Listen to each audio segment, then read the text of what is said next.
lonely rancher found a young hunter trapped in a ravine. What the boy said made him freeze. The desperate cries echoing through the Montana wilderness pierced the morning silence like gunshots. But the words the trapped boy would speak after his rescue would shatter everything Jack Morrison thought he knew about his own past. The October frost clung to the pine needles as Jack began his routine morning patrol of the fence lines that marked the boundaries of his 8,000-acre cattle ranch in the remote Beartooth Mountains. At 52 years old, he had carved out a life of deliberate isolation in one of the most unforgiving landscapes in North America, where winter temperatures dropped to 40 below zero, and the nearest neighbor lived 30 miles away, down treacherous mountain roads that became impassable for months at a time. Jack had purchased the failing ranch 15 years earlier with money from his military pension and the settlement from a lawsuit that had changed his life forever. The previous owner, an elderly rancher named Pete Williamson, had been unable to maintain the operation after his sons moved to cities and his wife passed away. Jack had seen in the remote property exactly what he was looking for, a place where he could disappear from the world and nurse wounds that went far deeper than the physical scars that crisscrossed his arms and torso. The ranch consisted of a sturdy log cabin built in 1932, a barn that housed his 12 horses and essential equipment, several outbuildings for storing hay and machinery, and thousands of acres of pristine wilderness that stretched from rolling meadows to steep mountain faces where bighorn sheep and mountain goats navigated paths that would challenge the most experienced climbers. Jack ran a modest operation of 200 head of Black Angus cattle, supplemented by hunting guides he occasionally hired during elk season to help cover the substantial costs of maintaining such a remote operation. His daily routine was methodical and unchanging. Wake before dawn, check the animals, inspect fences and water sources, maintain equipment, and return to the cabin before the mountain weather could turn deadly. Jack had learned to read the sky like a book, predicting storms days in advance and preparing accordingly. The isolation had become his refuge, protecting him from memories that still visited him during restless nights, when the wind howled through the peaks and reminded him of sounds he would rather forget. That particular morning, as Jack rode his quarter-horse Ranger along the north pasture boundary, he heard something that shattered the cathedral silence of the mountains. Human voices calling for help, faint but unmistakably desperate. His first instinct was to ignore the sounds, as 15 years of deliberate solitude had trained him to avoid any situation that might require emotional involvement with other people. But the cries continued, growing more frantic and clearly coming from someone in genuine distress. Following the sounds for nearly an hour through dense forest and over rocky terrain, Jack arrived at the edge of a narrow ravine that had been carved by centuries of snowmelt and seasonal floods. The ravine was approximately 15 feet deep with nearly vertical walls of granite and limestone. At the bottom, wedged between fallen logs and loose boulders, he could see a young man, who appeared to be in his late teens, trapped beneath what looked like a massive chunk of granite that had pinned his right leg. The boy wore typical hunting gear, camouflage pants, insulated boots, a blaze orange vest over a thick jacket, and a hunting cap that had fallen several feet away. Next to him lay a high-powered rifle and a hunting pack that appeared to contain survival supplies. It was clear he had been hunting when the accident occurred, probably during the early morning hours when poor visibility made the treacherous terrain even more dangerous than usual. "Help me, please, somebody help me," the boy shouted when he saw Jack appear at the rim of the ravine. Jack quickly assessed the situation. The young hunter was conscious and alert, which was encouraging, but the boulder trapping his leg was substantial and would require mechanical advantage to move safely. Additionally, getting down into the ravine without proper equipment would be extremely dangerous, and Jack knew that a hasty rescue attempt could easily result in 2 victims instead of 1. "Can you move your leg at all?" Jack called down. "No, it's completely pinned. I think it might be broken." "How long have you been down there?" "Since yesterday evening. I've been calling for help all night." Jack realized that the boy had been trapped for over 12 hours in near-freezing temperatures, which meant hypothermia and dehydration were becoming serious concerns, in addition to whatever injuries he had sustained. The situation required immediate action, but it also demanded careful planning to avoid making things worse. I'm going back to get equipment. I'll be back within 2 hours. Please don't leave me. I'm so cold and thirsty. I have to get ropes and tools to get you out safely. Stay calm and try to stay warm. Jack rode back to his ranch with an urgency he had not felt in years, his mind automatically shifting into the tactical planning mode that had served him during his 20-year career in the Army Rangers. In his equipment barn, he gathered everything he might need for a technical rescue: climbing ropes, pulleys, a portable winch, first aid supplies, thermal blankets, and enough water and energy bars to sustain someone who had been without food or water for an extended period. He also loaded his pickup truck with lumber that could serve as a makeshift stretcher and additional tools, including a hydraulic jack, that might be necessary to lift the boulder. The drive back to the ravine took 45 minutes over rough terrain, but Jack's military training had taught him to balance speed with preparation, and he knew that arriving with inadequate equipment would only waste valuable time. When he returned to the ravine, Jack found the boy in a weaker condition but still conscious. The morning sun had risen enough to provide better visibility, but Jack could see that the young hunter was showing signs of exposure and exhaustion that made immediate extraction critical. "What's your name?" Jack called down as he set up his rescue equipment. "Tyler! Tyler Bennett! I'm Jack! I'm going to get you out of there!" Using techniques he had learned during mountain warfare training, Jack established a secure anchor system using multiple points attached to the strongest trees near the ravine edge. He first lowered water and emergency rations, so Tyler could begin rehydrating and getting some calories into his system before the more physically demanding rescue operation. The actual extraction took over 3 hours of careful, methodical work. Jack had to rappel into the ravine, use the hydraulic jack and leverage techniques to gradually lift the boulder enough for Tyler to extract his leg, and then raise the injured hunter using a complex pulley system that distributed the weight safely. Throughout the entire process, Tyler demonstrated remarkable composure and courage, following Jack's instructions precisely and maintaining his calm despite obvious pain and fear. When Jack finally managed to bring Tyler up from the ravine, he could see that the leg was definitely broken, although it appeared to be a closed fracture without bone protruding through the skin. Tyler was pale from blood loss and shock, but his vital signs seemed stable, and he was fully conscious and coherent. "We need to get you to a hospital immediately," Jack said, as he fashioned a splint using the lumber he had brought. "Thank you. Thank you for saving my life," Tyler whispered, his voice hoarse from calling for help throughout the night. During the hour-long drive to the regional medical center in Red Lodge, Tyler drifted in and out of consciousness several times. Jack drove as quickly as the mountain roads would safely allow, trying to minimize the jarring that might worsen Tyler's injuries, while still making good time to reach professional medical care. During the moments when Tyler was alert, he spoke in fragments about his family, his love of hunting, and his gratitude toward Jack for risking his own safety to perform the rescue. At the hospital, Tyler was immediately taken into the emergency room, where Dr. Sarah Chen, an experienced trauma physician who had treated numerous outdoor recreation accidents, conducted a comprehensive evaluation. After x-rays and a thorough examination, she confirmed that Tyler had suffered a compound fracture of the tibia that would require surgery and several months of rehabilitation. "Are you related to the patient?" Dr. Chen asked Jack. "No. I found him trapped in a ravine near my ranch." "Well, you got him here just in time. A few more hours of exposure and we could have been dealing with serious complications from hypothermia and dehydration." While Tyler was being prepared for surgery, Jack remained in the waiting room, surprised by his own reluctance to leave. He had fulfilled his moral obligation by bringing the boy to medical care, but something kept him there, waiting for news about the outcome of the operation and Tyler's prognosis for recovery. During the 4 hours Tyler spent in surgery, Jack found himself reflecting on the day's events and his own emotional responses. For the first time in 15 years, he had acted instinctively to help another person, and the experience had awakened feelings he had deliberately suppressed. He realized he had missed the sense of purpose that came from being needed, from having a mission that mattered more than simply maintaining his isolated existence. When Dr.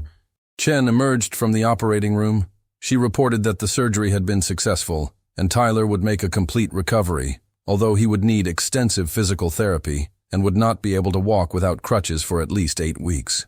Does he have family who can care for him during his recovery? The doctor asked. Jack realized he had not thought to ask about Tyler's family situation during the rescue or the drive to the hospital. I don't know. I haven't discussed his family with him yet. Well, when he wakes up from the anesthesia, we can ask him about emergency contacts and notify his relatives. That evening, Jack stayed at the hospital until Tyler regained consciousness from the surgery. The young man was groggy from medications but immediately recognized his rescuer. Mr. Jack, you saved my life. How are you feeling? Sore, but alive thanks to you. Jack noticed that Tyler seemed to avoid eye contact when the conversation turned toward family, and there was an uncomfortable tension in his demeanor that suggested he was dreading something. The doctor needs to contact your family. Can you give me a phone number or address? Tyler's expression changed dramatically. A shadow of sadness and anxiety crossed his young face, and Jack could see that this was a difficult topic for the boy. I don't have any family to contact. What do you mean?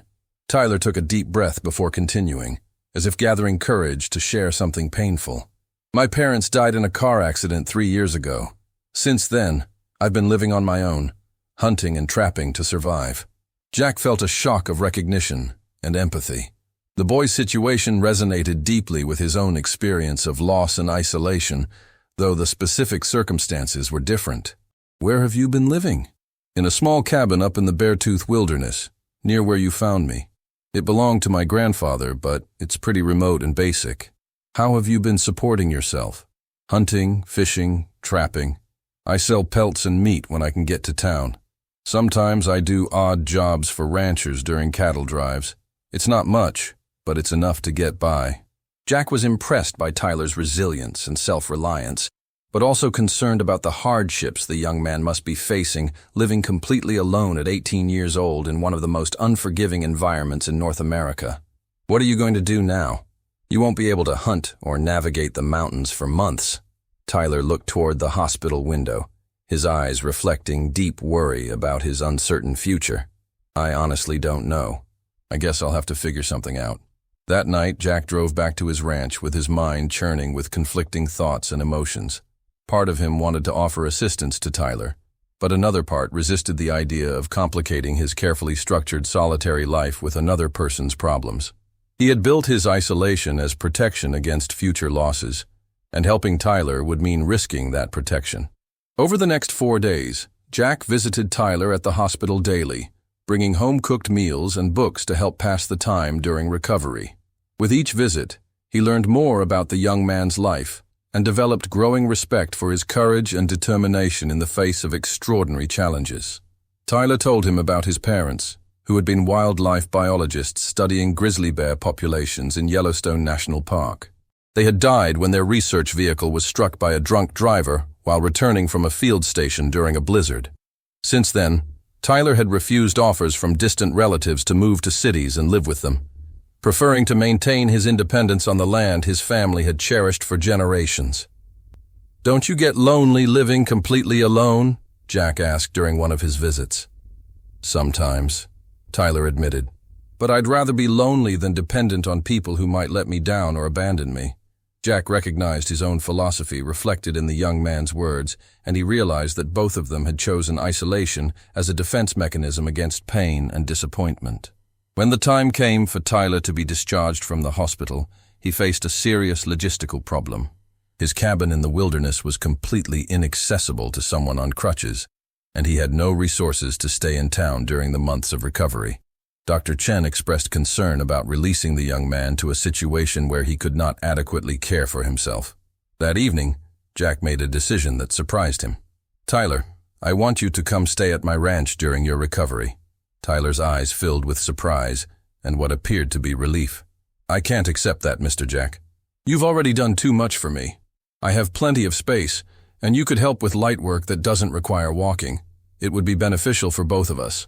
After considerable persuasion, Tyler accepted the offer, although he insisted it was temporary, and he would leave as soon as he could walk normally again. The first few days of Tyler living at the ranch were a difficult adjustment for both men. Jack had lived alone for so long that he had forgotten how to share his space with another person. Simple things like meal schedules, bathroom routines, and noise levels became constant negotiations. Tyler, for his part, was determined not to be a burden, and constantly tried to do more than his condition allowed. Gradually, however, they developed a routine that worked for both of them. Tyler would wake early with Jack and help with tasks he could manage while seated, repairing equipment, organizing supplies, maintaining records, and preparing meals.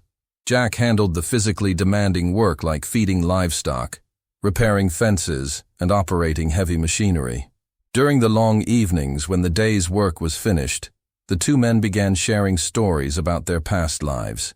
Jack spoke for the first time in years about his military service, describing his deployments in Afghanistan and Iraq, and the incident that had ended his career and left him with both physical and emotional scars. Tyler shared memories of his parents and the lessons they had tried to teach him about conservation, respect for nature, and the importance of perseverance in the face of adversity.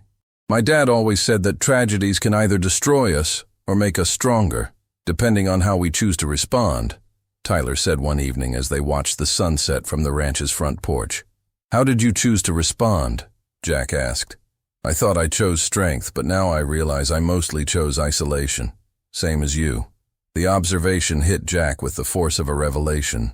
He recognized that he had confused isolation with strength, when in reality it had been a form of surrender to fear and pain. As the weeks passed, Tyler's presence gradually transformed the atmosphere of the ranch. The house filled with conversation, occasional laughter, and the kind of camaraderie that develops naturally when two people work toward common goals. Jack rediscovered aspects of his personality that he had suppressed for years. His sense of humor, his capacity for teaching, and his genuine enjoyment of human companionship. Tyler, meanwhile, flourished under the structure and care that Jack provided. His leg healed properly under regular supervision from Dr. Chen, but more importantly, his spirit seemed to strengthen. The combination of responsibility, purpose, and companionship gave him an emotional stability he had not experienced since his parents' death. After 8 weeks, Tyler had progressed to the point where he could walk without crutches, although with a slight limp that the doctor assured them would disappear with time. The moment had arrived to discuss his future plans, a conversation both men had been avoiding. "I guess it's time for me to head back to my cabin," Tyler said during breakfast on a Sunday morning, his voice carrying a sadness he was trying to hide. Jack had been dreading this moment. Over the past 2 months, he had begun to see Tyler not as a temporary houseguest, but as an integral part of his daily life. The thought of returning to complete solitude felt almost unbearable. "Do you have to leave?" Jack asked, surprising himself with the vulnerability in his own voice. "I don't want to overstay my welcome." "You're not overstaying anything, Tyler. You've been like having a son." The words escaped before Jack could censor them, and both men sat in silence, processing the emotional weight of the statement. "I've felt that too," Tyler said finally, "like having a father again." In that moment, both men recognized that something significant had changed in their lives. They had found in each other something they had not known they were searching for. A chosen family, built on the foundation of mutual need, respect, and genuine affection. "What if you stayed permanently?" Jack asked, his heart racing with nervous anticipation. "Do you really want that?" "More than I've wanted anything in 15 years. Tyler smiled, and Jack saw in his eyes a joy that had not been present since his rescue from the ravine. "Then I'll stay, if you really want me here." "I want you here, son." The word son hung in the air between them, loaded with meaning and promise. Without further formal discussion, both men understood they had made a decision that would change their lives forever. Over the following months, Jack and Tyler worked together to formalize their new family relationship. Jack initiated the legal process of becoming Tyler's official guardian, while Tyler arranged to transfer ownership of his family's cabin to a conservation trust that would preserve it as a monument to his parents' memory and research work. The transformation in both men was remarkable. Jack rediscovered his capacity for love and responsibility for another person, while Tyler gained the stability and guidance he needed to plan for his future. Together, they expanded the ranch operations, developed new sustainable farming techniques, and established stronger connections with the local community. 1 year after the accident, during a family dinner on the anniversary of the rescue, Tyler shared something he had been keeping to himself for months. "Dad, Jack, There's something I never told you about the day you found me in the ravine. What's that, son? Tyler took a deep breath, as if gathering courage for an important revelation. It wasn't an accident. I caused that rock to fall on purpose. Jack froze completely, his fork halfway to his mouth, as the words hit him like a physical blow. What do you mean? I had been thinking about ending everything. The loneliness, the constant struggle to survive, the pain of missing my parents. I thought it would be easier to just disappear. The silence that followed was profound and emotionally charged. Jack felt a mixture of shock, sadness, and overwhelming gratitude that his intervention had been even more crucial than he had imagined. But when you appeared at the edge of the ravine, Tyler continued, and I saw that someone cared enough to risk their own safety to save me, I realized there was still goodness in the world, still reasons to live. Jack stood up from his chair and embraced Tyler with an intensity that surprised both of them. I'm so glad you chose to live. I can't imagine my life without you now. I can't imagine mine without you either, Dad. But Tyler was not finished with his revelations. As they sat back down, he looked directly into Jack's eyes with an expression that was both nervous and determined. There's something else I need to tell you, something that might change how you feel about me. Jack felt a chill of apprehension, but he kept his voice steady. Nothing could change how I feel about you, son. You're my family now. Tyler reached into his wallet and pulled out a worn photograph, placing it carefully on the table between them. Jack looked down and felt the world tilt beneath him. The photograph showed a young soldier in military fatigues, standing beside a Humvee in what was clearly a combat zone. But it was not just any soldier. It was Tyler's father, and he was wearing the uniform of an Army Ranger. My father's name was Lieutenant Colonel David Bennett. He served 3 tours in Afghanistan before he became a wildlife biologist. Jack's hands began to tremble as memories flooded back with devastating clarity. He remembered Lieutenant Colonel David Bennett very well. David had been his commanding officer during his final deployment, the mission that had gone catastrophically wrong and ended Jack's military career. David had been the officer who had tried to save Jack and his squad when they were ambushed in a remote valley, and David had been killed in the firefight that followed. David Bennett was my commanding officer, Jack whispered, his voice barely audible. I know, Tyler said quietly. I've known since the first week I was here. I found your military records when I was organizing your office files. Sergeant First Class Jack Morrison, 4th Battalion, 75th Ranger Regiment. Jack felt as if the ground was crumbling beneath him. The son of the man whose death he had carried as guilt for 15 years was sitting across from him, calling him father. Tyler, I need to tell you something about your father's death. I already know, Dad. I know about the ambush, and I know you blame yourself for what happened. But I also know the truth. Tyler pulled out another document, an official military report that Jack had never seen before. After Dad died, my mother fought for years to get the classified details of his final mission. This report shows that Dad volunteered for the rescue mission that killed him. He specifically requested to lead the team that went back for you and your wounded squad members. Jack read the report with trembling hands, seeing for the first time the full picture of what had happened during those chaotic final hours of his military service. David Bennett had not been ordered into the kill zone. He had chosen to go, knowing the risks, because he would not abandon his men. Dad knew the risks, Tyler continued, but he believed that no soldier should be left behind. Mom said he talked about that philosophy all the time. He died doing what he believed was right. The revelation shattered 15 years of guilt and self-imposed exile. Jack had spent his entire adult life believing he was responsible for David's death, when in reality, David had died as a hero, making a conscious choice to save lives. Why didn't you tell me this when you first recognized me? Jack asked. Because I wanted to know who you really were first. I wanted to see if you were the kind of man my father thought was worth dying for. And what did you decide? I decided that Dad was right. You are worth it. And more than that, you're the father I needed when I lost mine. Jack felt tears streaming down his face as the weight of 15 years of guilt began to lift from his shoulders. Tyler reached across the table and took his hand.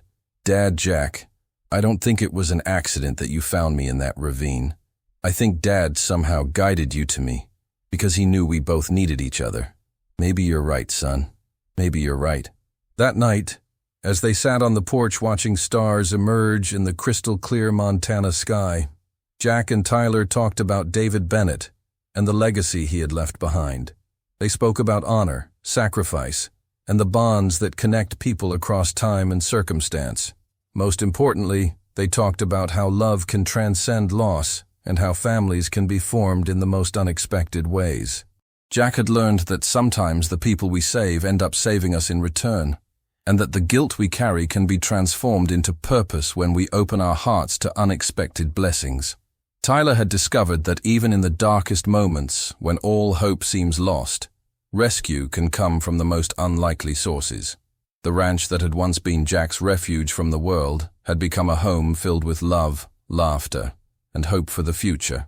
And somewhere in the Montana wilderness, where the wind whispered through the pine trees and eagles soared above snow-capped peaks, the spirit of Lieutenant Colonel David Bennett watched over the unlikely family that had formed in his honor, knowing that his sacrifice had created something beautiful and lasting.